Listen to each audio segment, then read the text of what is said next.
Anna Marie, you said that between like high school and after you graduated, you were like intimidated by the form. Can you address that and Suzanne as well and Megan? Why is poetry so intimidating? Certainly as a young person, I was afraid of exposing myself. I mean, it is a very intimate form, as all art is, right? And there's the potential to kind of unmask yourself, you know, and to expose, if you're telling these difficult stories, that can just feel very vulnerable, you know. And that is also part of the appeal for me of writing in these through these fairy tales and myths and these sort of, received stories, is that you have a kind of mask that stays a mask.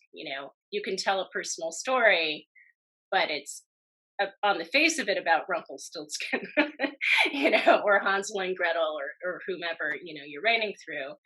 And that provides, I think, a little bit of emotional safety so that the feelings are true, but the story seems like it's about somebody else. Yeah, I loved when you can speak with the voice of Neptune, and the cold king. I love the authority of the voices you assume in your poems, that seem so strong and bold and surprising. And then, of course, our masks that enable you to speak as you. And I found that a little bit too with writing through and opened up by Sean again.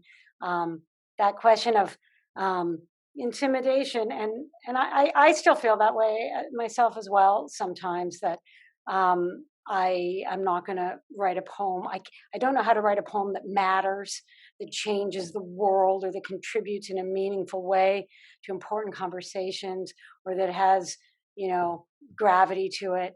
And when I feel that way, it tends to shut me down a bit. And for me, it's important to always remember the pleasure principle of play for me, and that when I feel cornered or silenced as a writer, to be able to find some kind of form that allows me to play with words and ideas and thinking, sometimes to make myself laugh or surprise myself, and to transmute pain into something that then I can look at from a distance and manage, I think, in certain ways.